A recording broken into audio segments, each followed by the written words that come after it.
अस्सलामुअलैकुम, मैं हूँ आयशा खान और आप देख रहे हैं खाने शाने। खाने शाने में बन रही है आज समोसे के साथ खाने वाली मीठी चटनी। बिस्मिल्लाहिर्रहमानिर्रहीम। तो रेसिपी स्टार्ट करते हैं और देख लेते हैं कि हमें किन इंग्रेडिएंट्स की ज़रूरत पड़ेगी। Pinch of food colour, half tea spoon नमक, 1 टीस्पून कुटी हुई लाल मिर्च, 2 टेबल स्पून कॉर्नफ्लोर जो हम 4 टेबल स्पून पानी में जो है वो घोल लेंगे, और ये 3 टेबल स्पून जो है वो इमली का पल्प है जो रमज़ान से पहले मैंने प्रेपरेशन में तैयार करके फ्रीज़ करके रख दिया था। आज मुझे उसे बनाना नहीं पड़ा, झटपट निकल आया है मेरा। और हाफ़ कप चीनी है और 2 कप जो है इसमें पानी जाएगा। इधर 1 कप है, 1 कप में और ऐड कर दूँगी। तो चलें कुकिंग स्टार्ट करते हैं। इसके लिए सबसे पहले हम एक पैन लेंगे, इसमें ऐड करेंगे 2 कप पानी। अभी मैंने चूल्हा नहीं जलाया है। 2 कप पानी, आधा कप के जितनी शक्कर। अब हम चूल्हा जलाएंगे।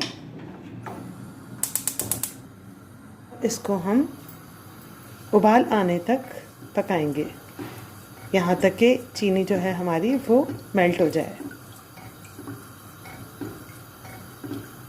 इसके बाद ऐड करेंगे हम इमली का गूदा, कुटी हुई लाल मिर्च,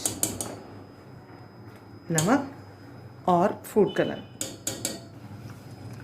मिक्स करेंगे और अब हम आंच वापस से तेज़ कर देंगे ताकि इसमें उबाल आ जाए। इसे अब हमें 4 से 5 मिनट तक पकाना है ताकि सारे मसाले जो हैं उनका अरोमा निकल आए और वो सब कुक हो जाएं। अब हम इसमें कॉर्नफ्लोर ऐड करेंगे जो मैंने 1/4 कप पानी में मिला लिया है। थोड़ा थोड़ा करके ऐड करते जाएंगे और कंसिस्टेंसी जो है वो चेक करते जाएंगे। ये पंजाब की बहुत मशहूर चटनी है। वैसे ये समोसों के साथ बहुत ही लजीज लगती है और बहुत मज़ा देती है उसका। इस वजह से ये जहाँ भी समोसे मिलते हैं लाजमी उसके साथ ये इमली की चटनी जो है वो सर्व की जाती है। तो ये इतनी कंसिस्टेंसी बिल्कुल सही रही 2 टेबल स्पून कॉर्नफ्लोर के साथ। हमें इसे 3 से 4 मिनट पकाना है ताकि कॉर्नफ्लोर जो है वो कुक हो जाए। थोड़ा ठंडा करने के बाद मैंने इसे डिश आउट कर लिया है और हमारी बहुत ही मज़ेदार सी फ्रेगरेंट सी चटनी तैयार है। समोसों और रोल के साथ एंजॉय कीजिए। अल्लाह नेगेबान।